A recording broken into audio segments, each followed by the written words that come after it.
अब जो हम लोग जानेंगे वो है लेटेंट हीट। जी हाँ। अब जो हम लोग का जो टॉपिक होगा वो क्या होगा ना, लेटेंट हीट। आखिर ये लेटेंट हीट क्या है, आइए इसे जानने का प्रयास करते हैं। तो देखिए, normally when heat is given to a substance then its temperature rises. जी हाँ, जब हम किसी सब्सटेंस को हीट देते हैं, जब हम किसी सब्सटेंस को हीट देते हैं तो उस सब्सटेंस का टेम्परेचर बढ़ता है ना। This however is not so when a change of state of substance takes place. किंतु ऐसी बात उस सब्सटेंस में नहीं होती है जब सब्सटेंस अपनी अवस्था बदलती है, अपनी स्टेट बदलती है।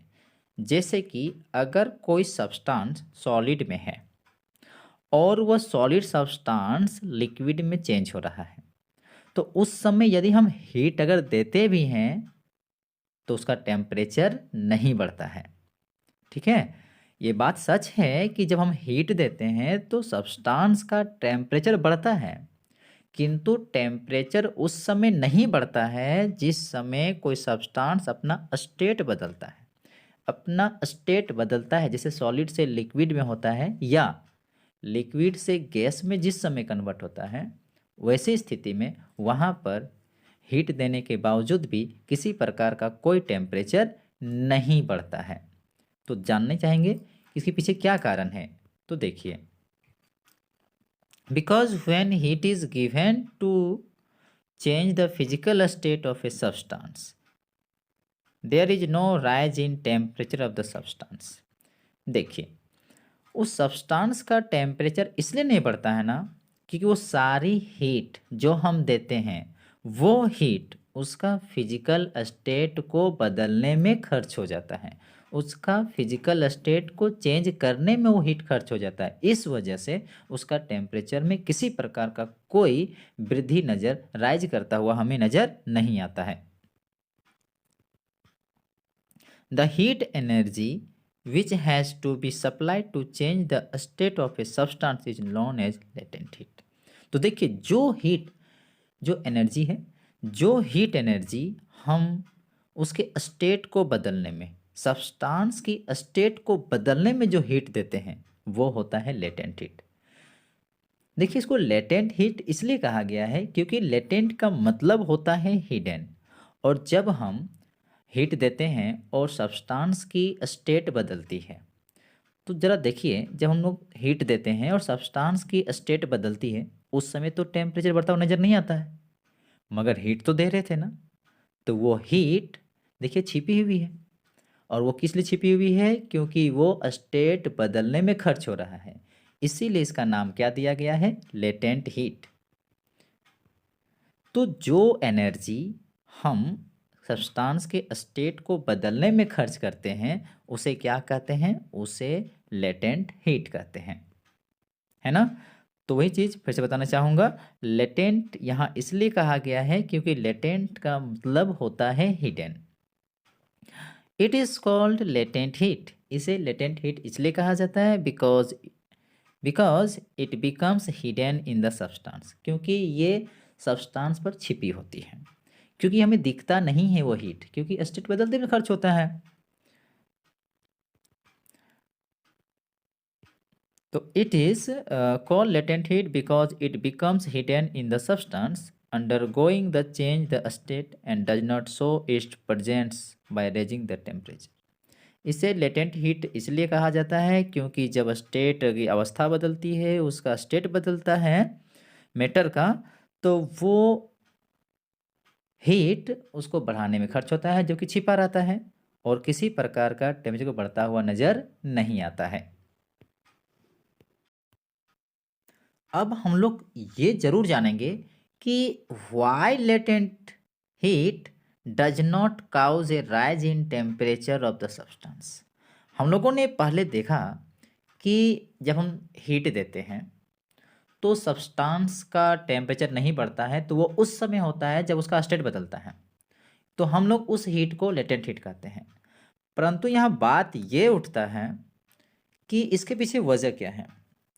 कि टेम्परेचर राइज क्यों नहीं होता। तो देखिए, every substance has some forces of attraction between its particle which hold them together. देखिए, जितने भी सब्सटेंस हैं, सारे सब्सटेंस तो जाहिर सी बात है कि पार्टिकल से बना है। तो एवरी सब्सटेंस जो पार्टिकल से बना है वो आपस में अट्रैक्शन से जुड़े होते हैं। वो सारे पार्टिकल मैटर में अट्रैक्शन से जुड़े होते हैं। सब्सटेंस में क्या होता है, पार्टिकल न आपस में अट्रैक्शन फोर्स लगाता है और आपस में जुड़े होते हैं। Now if a substance has to change it state, और जरा सोचिए कि अगर कोई सब्सटेंस अपना स्टेट बदलना चाहता है, अगर किसी सब्सटेंस का स्टेट बदलता है, तो ये हमारे लिए जरूरी हो जाता है, necessary to overcome this forces to attraction between its particle. अगर सब्सटेंस का स्टेट बदलता है तो पार्टिकलों के बीच में जो लगने वाला अट्रैक्शन फोर्स है वो टूटना होगा, तब जाके वो उसका स्टेट बदल सकती है। इसलिए क्या होता है ना, latent heat which we supply, जो हम लेटेंट हीट देते हैं, is use to overcome the forces of attraction between the particle. तो जो हम हीट देते हैं, जिसे हम लोग लेटेंट हीट कहते हैं, तो वो हीट क्या होता है न, पार्टिकलों के बीच में जो लगने वाला अट्रैक्शन फोर्स होता है उसको तोड़ने में खर्च होता है। ठीक है, जिस समय मैटर या सब्सटेंस का जो स्टेट बदलता है और उस समय जब हम लोग हीट दे रहे होते हैं, तो वो हमारा हीट किस रूप में खर्च होता है न, पार्टिकलों के बीच में जो अट्रैक्शन फोर्स होता है उस अट्रैक्शन फोर्स को तोड़ने में खर्च होता है, जिसके कारण उसकी अवस्था बदलने लगती है, उसकी स्टेट बदलने लगती है। अब यदि हम बात करें लेटेंट हीट का, तो लेटेंट हीट दो प्रकार की होती है।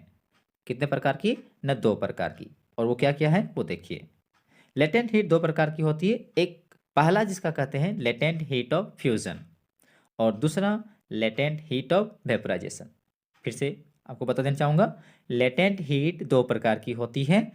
पहला है लेटेंट हीट ऑफ फ्यूजन और दूसरा लेटेंट हीट ऑफ वेपराइजेशन। अब हम लोग समझेंगे लेटेंट हीट ऑफ फ्यूजन कि लेटेंट हीट ऑफ फ्यूजन क्या होता है। तो इसे हम लोग एक्सपेरिमेंट के जरिए समझेंगे। पर हाँ, यहाँ बता देना चाहूँगा, लेटेंट हीट फ्यूजन में हम लोग क्या पढ़ेंगे, सॉलिड टू लिक्विड चेंज। ठीक है, तो देखिए हम क्या करते हैं इसमें जानने के लिए। We take some crushed ice, हम कुछ छोटे छोटे टुकड़े किए हुए आइस लेते हैं। इन ए बीकर, किस में लेते हैं, एक बीकर में। And suspended A thermometer in it, और उस पर हम लोग क्या करते हैं, एक थर्मोमीटर रख देते हैं झुला के। ठीक है, कहाँ पर न, बीकर में। उसके बाद क्या करते हैं, देखिए, we note the temperature of ice, उसके बाद आइस के टेम्परेचर को नोट करते हैं। तो it is found to be, और हम इसमें कितना पाते हैं न, 0 डिग्री सेल्सियस। देखिए अभी हम हीट नहीं दे रहे हैं, सिर्फ बीकर में क्या किए, क्रश किए गए मेरा आइस के टुकड़े हैं और उसमें हम लोग थर्मोमीटर डालें और उसका रीडिंग नोट किए, तो कितना पाए न, 0 डिग्री सेल्सियस।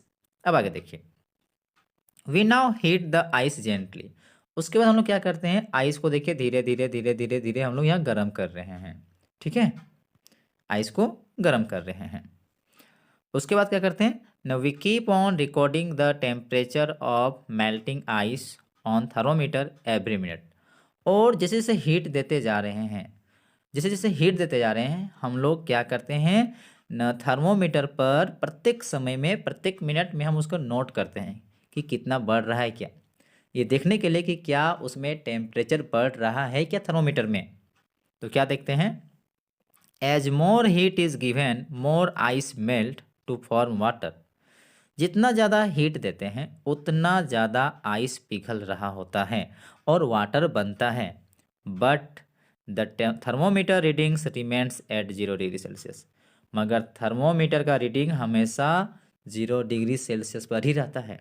ये बात सच है कि हम हीट देते जाते हैं तो वो आइस मेल्ट होते जाता है, वाटर बनता जाता है, मगर 0 डिग्री सेल्सियस से रीडिंग्स नहीं बढ़ता है। तो दिस सो दैट, तो ये क्या दिखा रहा है न, there is no rise of temperature during the melting of ice. जिस समय आइस पिघल रहा होता है और वाटर बन रहा होता है तो कोई टेम्परेचर में वृद्धि नहीं होता है, राइज नहीं करता है। इसके पीछे क्या कारण है? इसके पीछे कारण है कि जो हम हीट दे रहे थे वो आइस से लिक्विड में कन्वर्ट होने में खर्च हो रहा था, तो उस हीट को क्या कहेंगे? Latent heat of fusion. हम लोगों ने क्या देखा? अभी हम लोगों ने देखा कि जब हम लोग हीट दिए आइस को तो वो आइस मेरा लिक्विड में चेंज हुआ, मगर किसी प्रकार का कोई टेम्परेचर नहीं बढ़ा।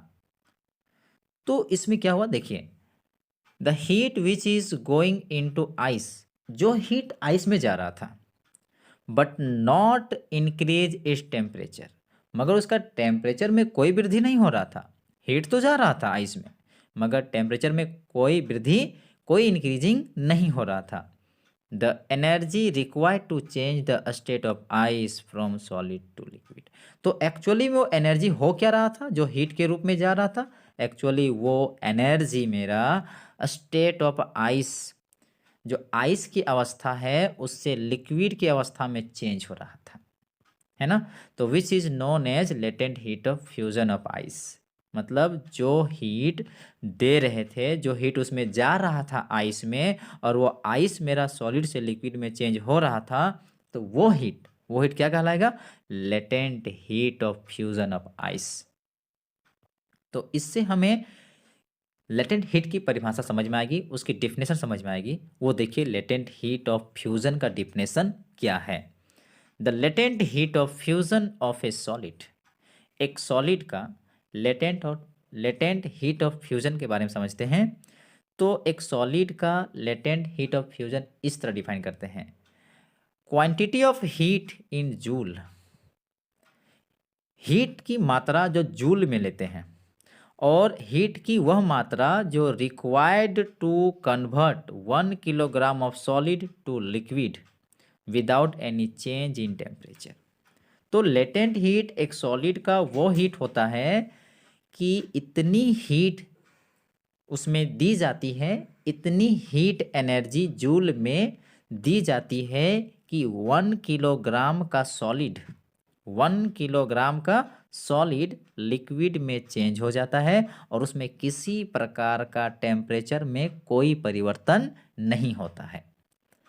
मतलब 1 किलोग्राम का कोई सॉलिड है और उस पर हीट दी जाती है जूल में, तो वो 1 किलो सब्सटेंस जो सॉलिड में है और वो हीट दी जा रही है और वो लिक्विड में चेंज हो रहा है और उसमें किसी प्रकार का कोई टेम्परेचर नहीं बढ़ रहा है, तो जितना हीट दिए वही हीट मेरा लेटेंट हीट ऑफ फ्यूजन कहलाएगा। ठीक है, देखिए नोट पॉइंट में एक बात है, the latent heat of fusion of ice, ice का लेटेंट हीट कितना होता है? आइस का लेटेंट हीट होता है, लेटेंट हीट ऑफ फ्यूजन होता है, उसका वैल्यू 3.3 इंटू 10⁵ जूल पर किलोग्राम। मतलब प्रत्येक किलोग्राम में, हर एक किलोग्राम में आइस में यदि हम 3.3 इंटू 10⁵ जूल देंगे तो वो आइस से लिक्विड में चेंज हो जाएगा। हम लोग लेटेंट हीट ऑफ वेपोराइजेशन समझेंगे और इसे भी हम लोग एक्सपेरिमेंट के द्वारा समझेंगे।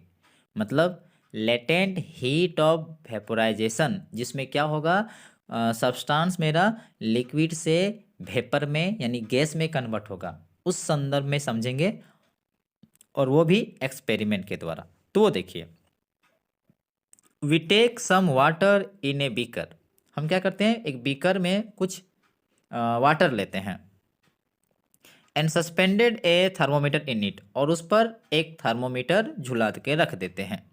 ठीक है, we heat this water and note its temperature after every minute, उसके बाद हम लोग धीरे धीरे धीरे धीरे इसको क्या करते हैं, वाटर को गर्म करते हैं और उसके टेम्परेचर को नोट करते जाते हैं। प्रत्येक समय में, प्रत्येक मिनट में हम थर्मोमीटर पर नोट करते जाते हैं टेम्परेचर को।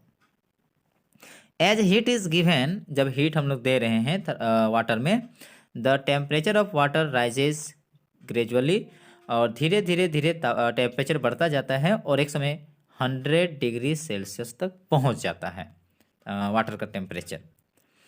At the temperature of 100 degree Celsius, और जब 100 डिग्री सेल्सियस चला जाता है तब क्या होता है न, वाटर बॉयल्स, तो ये पानी जो होती है बॉयल करने लगती है 100 डिग्री सेल्सियस पर। ठीक है, क्या होने लगती है न, बॉयल करने लगती है। And starts changing into steam, और वो धीरे धीरे भाप में बदलना शुरू करने लगता है, स्टीम निकलने लगता है।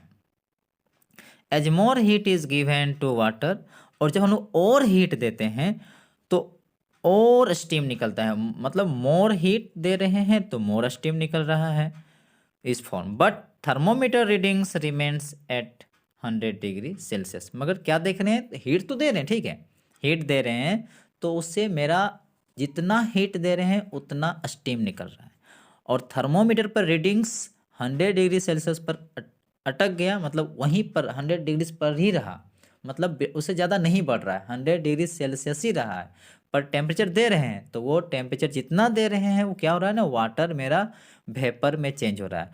थर्मोमीटर में किसी प्रकार का टेम्परेचर के वृद्धि करते हुए, राइज करते हुए कुछ शो नहीं करता है। The heat which is going into boiling water, तो जो हीट अभी दे रहे थे, जो हीट दे रहे थे बॉइलिंग वाटर में, तो वो बॉइलिंग हो रहा था, और उसका मतलब हम लोग टेम्परेचर के बढ़ाने के लिए सोच रहे थे कि टेम्परेचर दे रहे थे, सोचे कि बढ़ेगा टेम्परेचर, मगर टेम्परेचर बढ़ता नहीं है।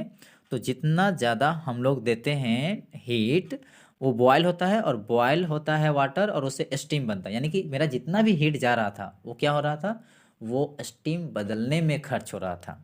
किस रूप में, मतलब वाटर से बॉयल होता है और क्या होता है कि वो स्टीम बनता है, तो यानी कह सकते हैं यहाँ पर लिक्विड से गैस में चेंज हो रहा है, यानी हम जितना हीट दे रहे हैं वो किस रूप में खर्च हो रहा है, उसकी स्टेट को बदलने में, स्टेट को बदलने में खर्च हो रहा है, लिक्विड से स्टीम यानी गैस के बदलने में खर्च हो रहा है। तो यहाँ पर भी क्या कहेंगे, उस हीट को हम कहेंगे लेटेंट हीट ऑफ वेपराइजेशन, जो कि अभी छिपा हुआ है, दिख नहीं रहा है, यानी कि वो सिर्फ क्या कर रहा है न, वो स्टेट बदल रहा है, लिक्विड से वेपर में कन्वर्ट करने में वो हीट खर्च हो रहा है, उसे कौन सा हीट कहेंगे, लेटेंट हीट ऑफ वेपराइजेशन।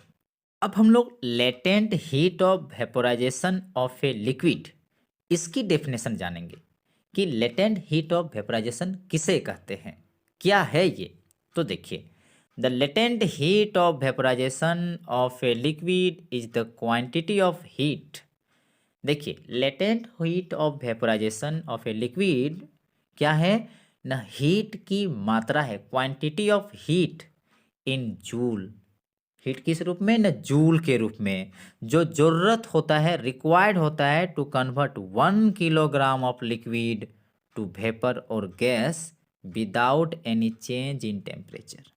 देखिए, इसको साधारण से शब्दों में समझेंगे कि 1 किलोग्राम का लिक्विड है, 1 किलोग्राम का लिक्विड है, और उसे हम हीट देते हैं जूल में, तो 1 किलोग्राम का लिक्विड वेपर में चेंज होता है, गैस में चेंज होता है, और उसमें किसी प्रकार का टेम्परेचर में कोई चेंजेज नहीं होता है। तो इसमें जो हीट गया वही कहेंगे latent heat of vaporisation. Note point में देखिए यहाँ पर, latent heat of vaporisation of water, water जो भाप में बदलता है, जिस समय वाटर भाप में बदलता है तो उस समय जो हीट दी जाती है या हीट जो होती है, जिसे हम लोग लेटेंट हीट ऑफ वेपोराइजेशन कहेंगे, तो वाटर का लेटेंट हीट ऑफ वेपोराइजेशन की जो वैल्यू है वो है 22.5 इंटू 10⁵ जूल्स पर किलोग्राम। मतलब 1 किलोग्राम वाटर को लिक्विड से वेपर में कन्वर्ट होते वक्त 22.5 इंटू 10⁵ जूल हीट की आवश्यकता पड़ती है। देखिए आगे, the heat energy supplied to a boiling liquid is used up changing the state of the liquid substance by overcoming the forces of attraction between its particle. देखिए, जब हम लोग हीट दे रहे होते हैं, और लिक्विड मेरा बॉयल कर रहा होता है, तो उस समय क्या होता है, लिक्विड मेरा गैस में चेंज हो रहा होता है, तो जब गैस में चेंज हो रहा होता है तो लिक्विड के पार्टिकलों के बीच में जो फोर्स होता है तो वो फोर्स टूटता है। जब हम लोग हीट देते हैं तो लिक्विड के पार्टिकलों के बीच जो फोर्स होती है वो टूटती है, तब जाके वो गैस बनता है। तो लेटेंट हीट ऑफ वेपराइजेशन क्या है? तो लेटेंट हीट ऑफ वेपराइजेशन वो हीट है जिस हीट से लिक्विड के पार्टिकलों के बीच में जो फोर्स होता है वो फोर्स इस हीट के एनर्जी से टूटता है। पार्टिकलों के बीच में मतलब लिक्विड के पार्टिकल के बीच में जो अट्रैक्शन फोर्स है पार्टिकल पार्टिकल के बीच में, तो वो फोर्स टूटता है जिस हीट एनर्जी से। उस हीट एनर्जी को लेटेंट हीट ऑफ वेपराइजेशन कही जाती है। जब तक ये हीट नहीं मिलता तब तक लिक्विड के पार्टिकल के बीच में जो अट्रैक्शन फोर्स है वो नहीं टूटता और वो गैस में वेपर में चेंज नहीं हो पाता। तो जो हीट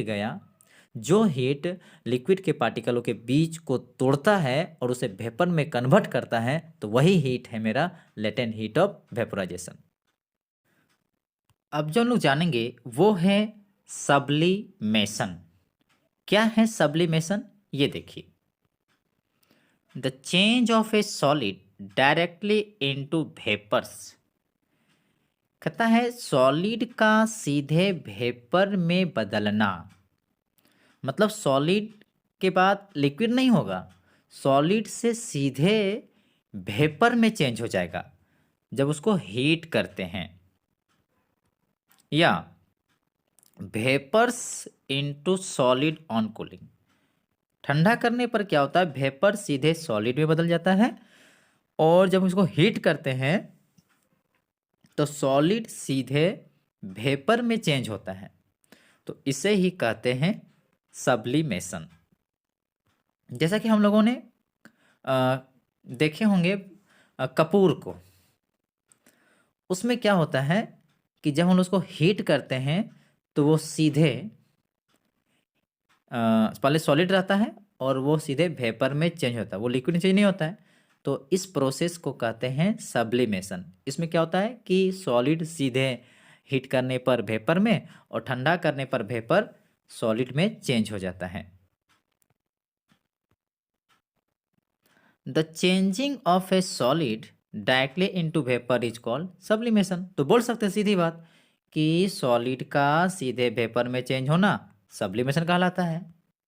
या फिर ऐसे भी बोल सकते हैं changing of A vapour directly into solid is also called sublimation. तो वेपर का सीधे सॉलिड में बदलना इसे भी सब्लिमेशन कही जाती है। देखिए, गैसेस कैन बी लिक्विफाइड। देखिए, गैस को ना हम लिक्विफाइड कर सकते हैं, उसे लिक्विड में चेंज कर सकते हैं यदि उसे हम प्रेशर देते हैं और यदि उसका टेम्परेचर को कम करते हैं।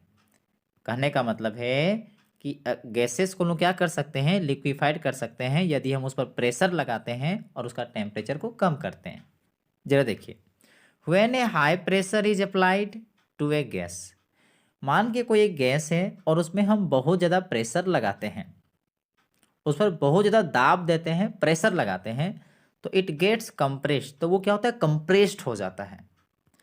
And when we also lower इस टेम्परेचर, और यदि हम प्रेशर देने के साथ साथ यदि हम उसका टेम्परेचर भी कम करते हैं तो क्या हो जाता है, वो लिक्विफाइड हो जाता है।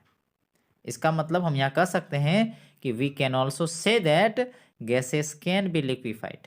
हम गैस को लिक्विफाइड कर सकते हैं, उसे लिक्विड में कन्वर्ट कर सकते हैं जब उसको हम लोग कंप्रेस करें और उसे कूलिंग करें। यानी कि जब हम किसी गैस को प्रेशर देते हैं, उसके टेम्परेचर को कम करते हैं, तो वो गैस क्या होता है, लिक्विफाइड हो जाता है। देखिए, अब हम लोग का जो टॉपिक है वो है इवेपोरेशन। क्या है इवेपोरेशन, वो देखिए, the process of liquid changing into vapour और गैस even below its boiling point. जी हाँ, इवेपोरेशन को समझने का प्रयास करते हैं। तो इवेपोरेशन क्या है ना, इवेपोरेशन एक प्रोसेस है। क्या है ना, इवेपोरेशन एक प्रोसेस है। इस प्रोसेस में क्या होता है कि एक लिक्विड चेंज होता है वेपर में और गैस में। लिक्विड का चेंज होना, कैसा चेंज होना ना, लिक्विड का चेंज होके वेपर में बदलना या गैस में बदलना, यहाँ तक कि टेम्परेचर कितनी होगी, बॉइलिंग पॉइंट से कम होगी, है ना। तो लिक्विड का वेपर में बदलना, गैस में बदलना बिलो इट्स बॉइलिंग पॉइंट, तो इसे क्या कहते हैं न, इवेपोरेशन। देखिए हम लोग इस यहाँ पर देखिए इवेपोरेट हो रहा है, देखिए यहाँ पर, है ना। देखिए यहाँ से देखिए भाप बन के उठ रहा है, यानी कि इसे कहेंगे इवेपोरेशन, वेपर बन के उठ रहा है लिक्विड से। तो इवेपोरेशन को फैक्टर भी हैं, इवेपोरेशन को इफेक्ट करने वाले कई से फैक्टर हैं जो इवेपोरेशन को प्रभाव डालते हैं, उसको इफेक्ट करते हैं। तो क्या है जो लिक्विड को इवेपोरेशन के समय इफेक्ट करता है, तो वो है पहला टेम्परेचर, दूसरा सरफेस एरिया, तीसरा ह्यूमिडिटी और चौथा वाइंड स्पीड। यानी कि कह सकते हैं कि यहाँ पर कुछ फैक्टर की बात उठ रही है जो इवेपोरेशन को अफेक्ट करता है। तो उनमें कौन कौन है, temperature, surface area, humidity, wind speed. तो ये किस तरह इफेक्ट करता है इवेपोरेशन को, ये हम लोग एक एक करके जानने का प्रयास करेंगे।